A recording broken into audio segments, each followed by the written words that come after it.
And I'm Mark Yolande. Today we have a special newscast about Charles Darwin's life. You could say that he had a lot of ups and downs in his life. Darwin had a lot of successful inventions, but sadly his personal life was extremely depressing and sad.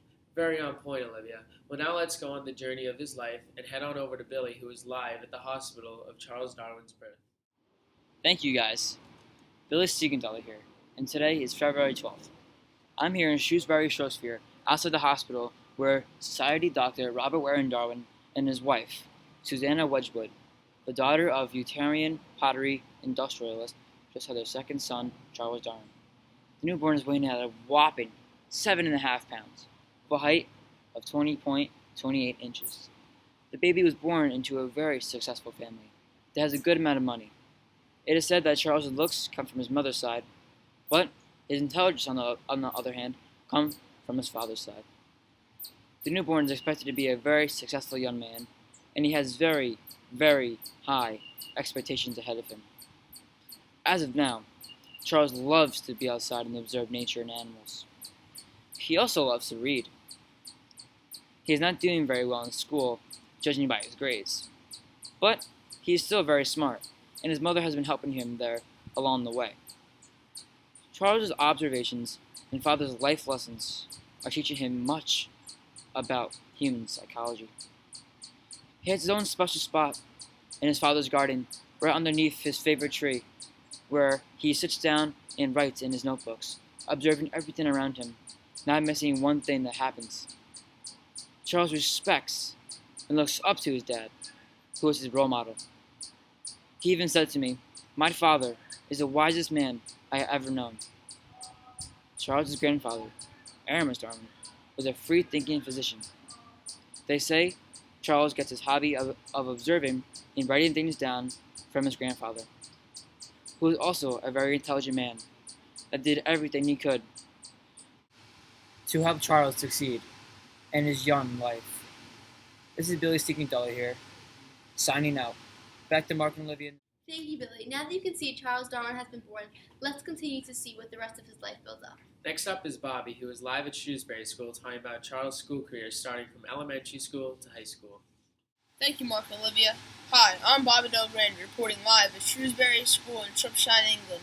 Just a few hours ago at this very location, Charles Darwin's father pulled him out of school so he could go to the University of Edinburgh to study medicine. His older brother, Ernest. Charles Darwin started school at the age of 9. Unlike the average boy in 1818, modern day, started school at the age of 12. He was only 15 years old today when his father pulled him out of school. Let me tell you a little bit about him. So when he was young, he was being harassed in school. He went to his mother for help, but unfortunately, a few months into the school year, his mother died for an unexplained reason. Charles was very interested in science. Anything he would do related in life was related to science. For one example, whenever his gardener would go out into his garden and pick all the tomatoes so his mom could make a nice salad, he would go with him and count all the blossoms and plants. Then, just a few months later, a few weeks even, he would go back and count the number of blossoms and plants, and then he would record his data. And over time, he saw the progress of how plants grow, and that everything he did was related to biology and science. So he talked about his future one time to a few people. They said that he wanted to go on a ship around the world and study geography of the world. He hopes to go on the ship in a few years after he's done studying at the school. This is Bobby Delgrandi signing out. Back to you, Mark and Olivia. Thanks, Bobby. We still have more for you of Darwin's school career. Let's see what happens when he attended college. We're going to turn it over to Jake, who is live at Edinburgh and Cambridge University. Thanks, Mark and Olivia. Hi, my name is Jake from DNN, and today I have a special broadcast about Darwin's college life. Now, as we know, Darwin left Shrewsbury School after 3 years at the age of just 16. And then he was called by his father to study medicine with his older brother at Edinburgh University, which you can see right here. It was a great school located in the United Kingdom. But Darwin was repelled and disgusted by surgery. He could not do it, so he decided he was going to drop out, and he dropped out in 1827. And we're very glad he did, because Darwin was not done with his education. He still had a lot to learn and didn't know what he wanted to do yet. But he decided to enroll at Cambridge University, located in London, which you can see right here. Now, he was there to study to become a clergyman in the Church of England. But we know that's not where he turned out in the end. He really didn't know what he wanted to do, but that's what he thought, he was there to do. But at Cambridge, there were some of his most important years of his entire life because of what he learned there. And that pretty much shaped him to be the man he was. But for Darwin, he was kind of your average college person, He got his trademark as a big drinker and smoker in college, which we know had led to some health issues. And he was your average college partier, but it was more work and fun than Darwin. He was there to learn, though. Anyway, at Cambridge, Darwin met John, who was a biologist, marine biologist, and a professor, who introduced Darwin to Captain Robert of the HMS Beagle, which we know is the ship that he took around the world. And he was then told that they needed a naturalist, and after he got his bachelor degree in theology in 1831, he accepted and set sail on his 5-year adventure. Wow, what a story. As you just heard, Darwin really did accomplish a lot in such a short amount of time, and it did shape him into the man he became. Well, that's all the time I had today. Hope you enjoyed and learned a lot about Darwin's college life. Hope you enjoyed. Till then, I've been Jake from DNN. See you next time. Back to you, Mark and Olivia. Thanks, Jake. I guess Edinburgh and Cambridge University must have felt really good to have such an important historical figure stay at their universities. Now we have Kerry reporting on Darwin's invitation to the Beagle. For a 5-year trip he hated so much, without this invitation he most likely would have not had the information or mindset that he had by the end of his lifetime. So now, with the invitation to the Beagle, take it away, Kerry.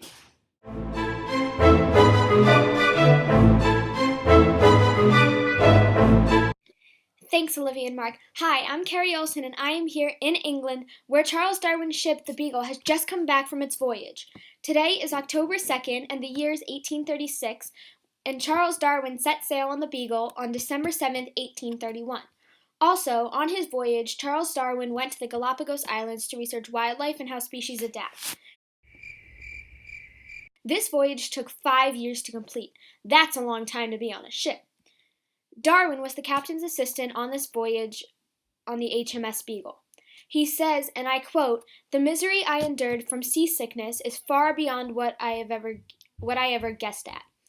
Darwin was fascinated with his discoveries in the Cape Verde Islands, and in February 1832, Charles Darwin went to Salvador, Brazil, and there he explored the Brazilian rainforest, and he said, and I quote, "Here I saw a tropical forest and its sublime grandeur. I never experienced such an intense delight. I was just informed that the Beagle mostly sailed around the coast of South America. While Darwin was on the island of Chiloe, he saw Mount Asumo erupt. Also, on this voyage, Charles Darwin was not by himself. There were also some members such as Robert Fitzroy, Conrad Martins, Robert McCormick, Sims Covington, John Wickman, John Lord Stokes, Jemmy Button, Fuego Basket, and York Minster. I have also just been informed that after this trip, Darwin never sailed or traveled by sea again. And some years after his return, he started to work on The Origin of Species, and he published it a quarter of a century after the voyage. That's all the time we have today. Back to you, Olivia and Mark. Thanks for that, Carrie. Darwin's life has really been an adventure already at such a young age. He really has accomplished a lot. He has accomplished more after a couple of years than I ever have. It's okay, Mark. Don't worry. You will accomplish more. Well, maybe. Well, just when you thought it could get any better, it does. Couldn't have said it any better myself. Let's head over to Danny, who is live in Rio de Janeiro, and let's just say this is going to be a good one. Take it away, Danny. Thanks, Mark and Olivia.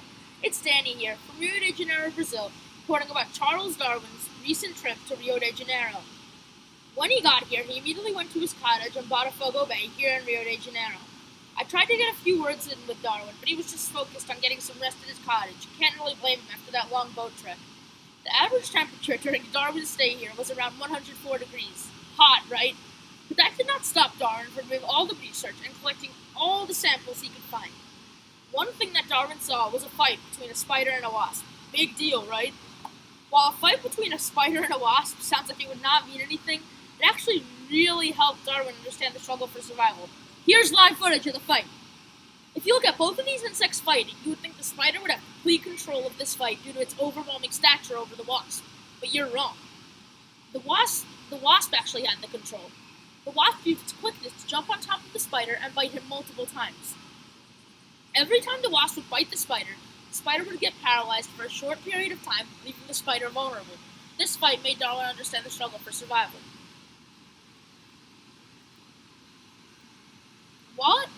Well, now that we just saw that, we might as well stay on the topic of wasps. While here in Rio de Janeiro, Darwin studied mud dauber wasps. Besides from having a peculiar name, these wasps were famous for something else as well. These wasps, actually, believe it or not, they made clay. Wait, it gets better, people. They then stuffed the clay with half-dead spiders and caterpillars. Darwin wrote about everything, and when I say everything, I mean everything. He wrote about chirps he heard at night and frogs as well. While writing about chirps at night may sound pointless and idiotic, it was still information that could be used for research, and that's all that mattered for Darwin. Darwin also roamed by the countryside alone to look for specimens and also to get some downtime. One particular part in Darwin's notebook was when he wrote about a day when he collected 68 specimens! 68 specimens! 68 specimens! I'm sorry, people, I can't say it enough. So basically, Darwin collected 68 specimens and wrote about it. Do you guys like rocks? Well, I love rocks. Actually, I really love rocks. You know who else likes rocks? Charles Darwin likes rocks. That's why he wrote about a bunch of unique, complex rocks. But Darwin did not try and explain these rocks because he is lazy and not good at science. No, I'm just kidding, but it was very unusual that Darwin did not try and explain this. Rio de Janeiro was just one of many incredible stops Darwin made on the HMS Beagle, and I am so glad to share it with you. I would like to thank every single person who watched this, animal who watched this, plant who watched this, and astronaut who watched this. Stay golden, New Jersey. Back to you, Mark and Olivia. Well, just like we predicted, Danny had a great one. Seems like Darwin's voyage in Rio de Janeiro was quite the experience. It sure did. Let's continue to another faraway destination, now heading over to Argentina, where Jess will tell us about his discoveries there. This is your cue, Jess. Charles Darwin reached his next stop on his journey on the Beagle, 400 miles down the Patagonian coast, to Buenos Aires. While traveling, he heard of a species of raya, a bird. He wanted to have the chance to study it, but had no luck finding its exact location. He was eating on the ship, and he realized that the food he was eating was the bird he was looking for. He gathered the bones from the raya and kept them for his studies. He questioned to himself why two species of the bird were found so close together, and their surroundings were the same, but their ranges did not overlap. This was just one of the animals to contribute to his findings. Nicely done, Jess. Well, as you can see, Darwin had many discoveries in these countries, and there's still many more to go. Let's head over to Jack, who is live in Port St. Julian, Argentina. Take it away, Jack. Thanks, Olivia and Mark. I'm reporting live from Port St. Julian, Argentina, where Darwin just finished writing a report on the mountains in Patagonia. I was able to steal a couple excerpts from Darwin's journal. The sea ate deeply back into the land, forming at successive levels the long lines of cliffs or escarpments which separate the different plains as they rise like steps one behind the other. The old and weathered shells left on the surface of the uprise plains still partially retain their colors. This quote tells us that the mountains of Argentina were underwater at one point. This is an amazing discovery because everyone knows and accepts that nothing ever changes on Earth. He also found cow-sized armadillos, giant ground sloth bones, and mastodon fossils. A mastodon is basically a mammoth that lived after the Ice Age. A ground sloth is not a normal slow sloth that we all know and love today. Oh no, it's like an elephant-sized dinosaur bear. These are also very weird finds because we don't have either of these animals anymore.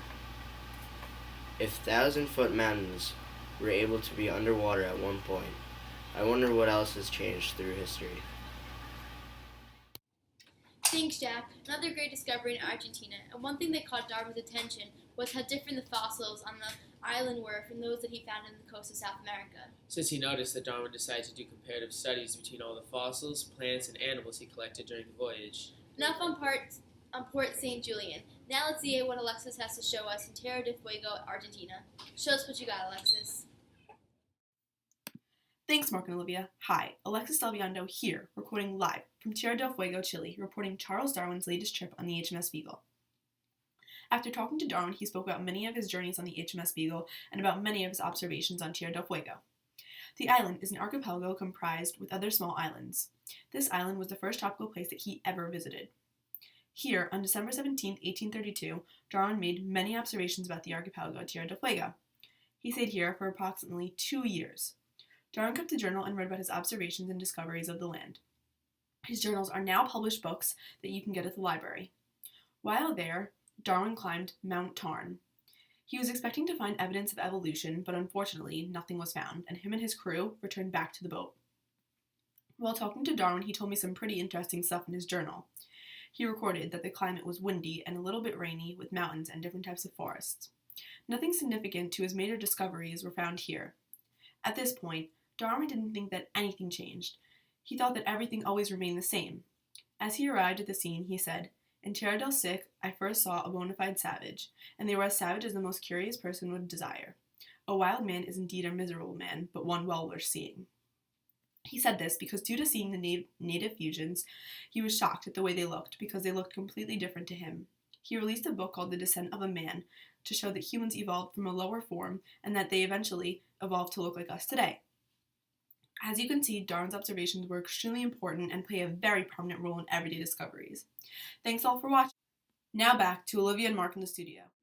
Thanks, Alexis. Darwin made a lot of important discoveries at this archipelago, it seems. You're right, Olivia. Darwin sure made a ton of discoveries while on his 2-year sojourn to Tierra del Fuego. Okay, next we have Mark Volkov reporting live about Valdivia, Chile. Thanks, Mark and Olivia. Hello, my name is Mark Volkov, and today we will be discussing the amazing realization that Charles Darwin came to after the earthquake in Valdivia, Chile in 1835. Back in Charles Darwin's time, people thought the world never changed and species stayed the same. That all changed after Charles Darwin saw the aftermath of an 8.3 earthquake in Valdivia, Chile. This earthquake lasted for about 16 minutes and 22 seconds and caused around 500 injuries and 50 deaths. The main shock destroyed much of Concepcion in just seconds. There were many aftershocks after the earthquake and a few tsunamis, each one bigger than the last. After the earthquake, Darwin spent a couple of weeks to investigate the effects of earthquakes. He discovered that rocks lined with recent marine shells were now elevated above the tide.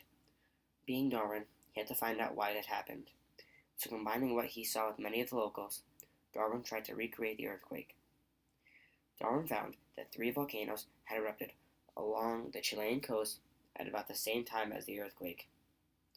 Darwin then traveled inland into the mountains where he discovered many remains of marine shells, which validated his point about shifting because the coast had recently lifted up by a small amount. Darwin's experience with the earthquake convinced him that Charles Lyell was indeed correct, and mountain chains were not created by sudden immense catastrophes, but grew almost imperceptibly, the product of thousands of successive uplifts over almost endless geological time. Darwin then came to connect earthquakes, volcanoes, and vertical movements of the Earth's crust as a result of the same great unknown subterranean phenomena. Thanks for listening. Back to you, Mark and Olivia.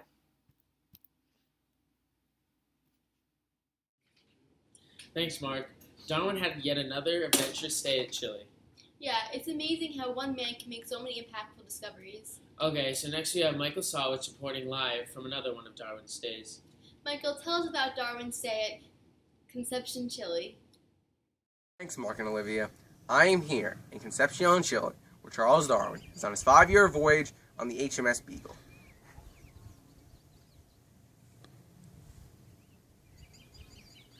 Charles Darwin was asked to go on this voyage by the British Navy so he could take notes on the wildlife, and so the Navy could map the South American coastline. While Charles Darwin was in Concepcion, he found many different signs of wildlife, some prehistoric, some modern. Not too long ago before that, in February of 1835, a massive earthquake struck the area. It was an 8.2 on the Richter scale, and it killed and injured at least 200 people. The epicenter was 200 miles south of Concepcion in Valdivia. For some people it was a tragedy, but for Darwin it was a gold mine, because right after the earthquake happened, the plates in the Earth's crust had shifted like that from its original position, and land almost instantaneously came out of the Atlantic Ocean. While Charles Darwin was in Concepcion, his biggest discovery that he found was signs of marine life up in the Andes. For those of you who don't know, the Andes is a vast mountain range that has peaks up to 10,000 feet above sea level and takes over 3 countries. Let's take a closer look at the Andes, see what I'm talking about.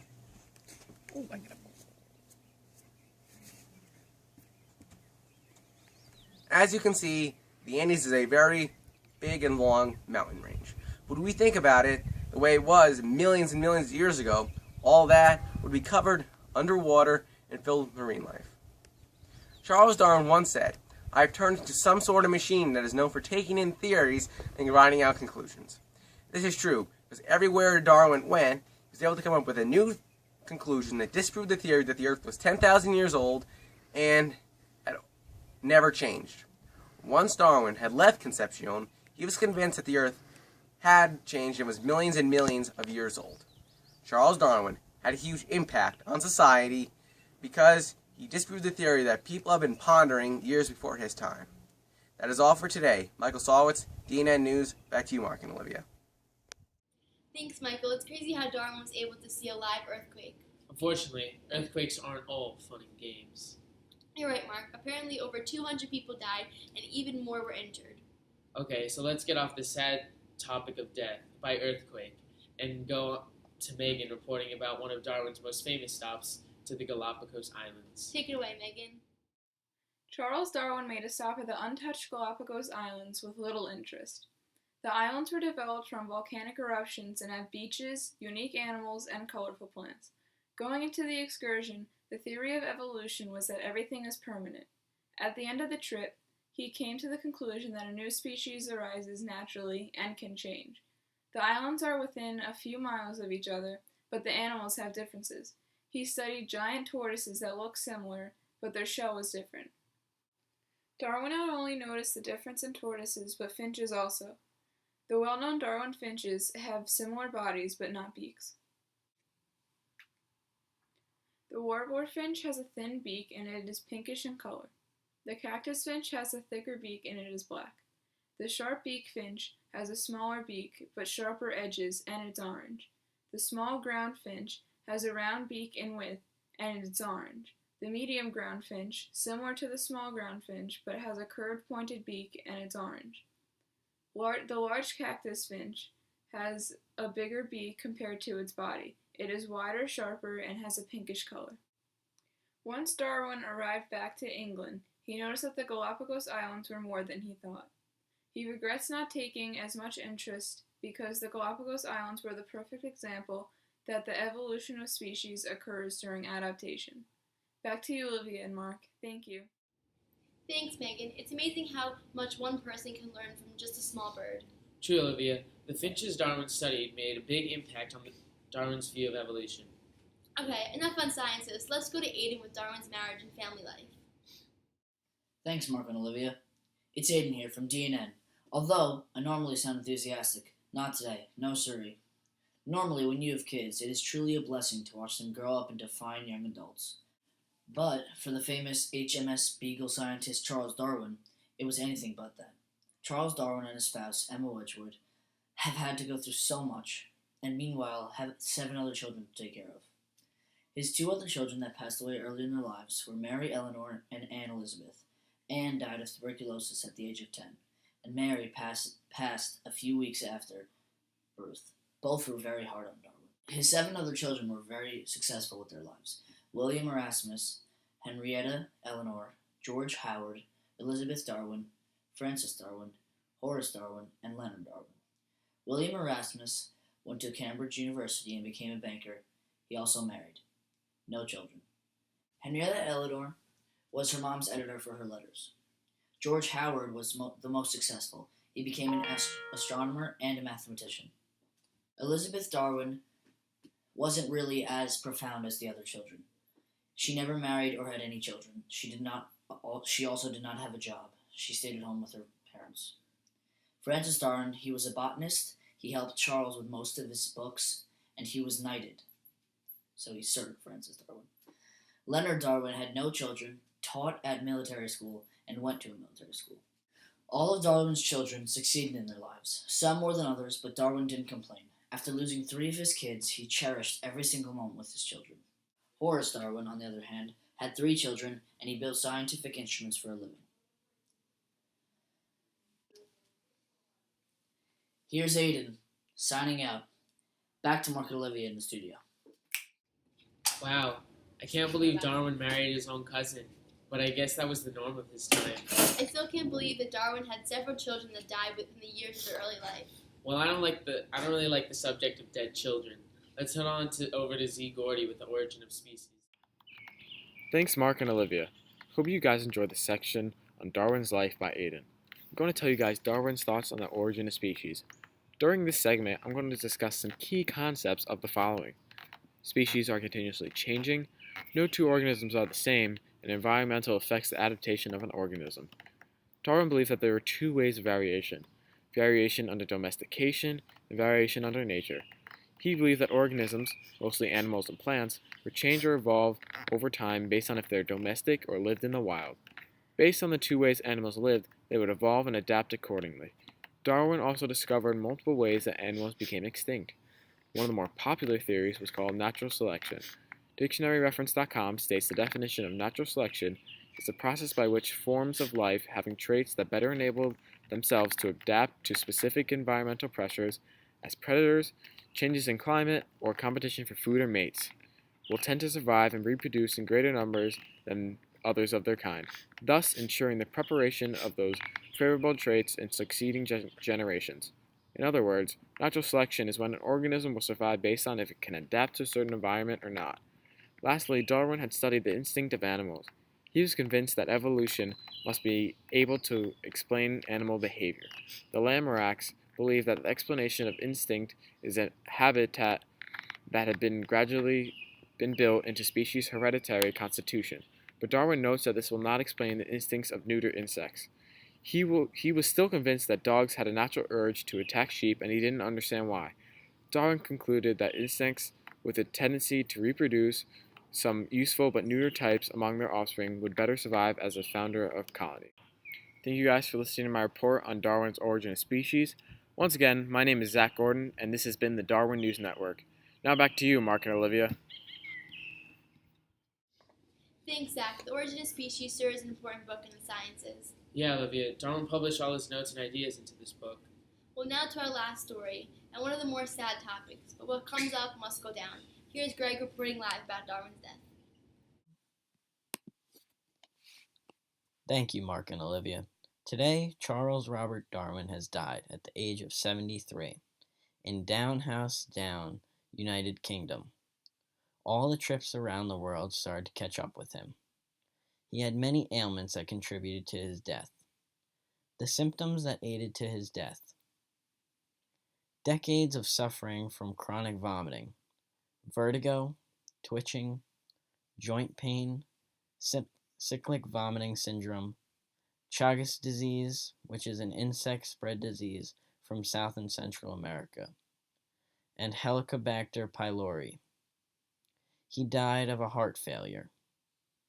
When he died this morning, the last words he said were, I am not the least afraid to die." This is a big loss for the scientific community. Darwin discovered many things and paved many paths in the scientific community. He did many things, and he will always be remembered in the science community. Thank you. This was Gregory Lomia reporting from the United Kingdom. Darwin did have a pretty spectacular life, if you ask me. Yeah, I completely second that. It's amazing how one man can make all these different discoveries. I still think it's amazing how someone can take that many notes. I know, Olivia. I don't know how he can take stacks of notes, and I still find it hard to take a page of notes in science class. But it must have been hard to have the life he had after his adventures. It must have been horrible to have that many children die at such a young age. And the amount of pain he must have been being so sick. Well, at least he was able to publish his book. The Origin of Species is a huge landmark in science history. Well, it looks like the special newscast is over. I would like to give a special thanks to all the reporters that have contributed to this newscast. Well, that's it for us for the Darwin News special today. Stay tuned for more special reports. Stay classy, room 141.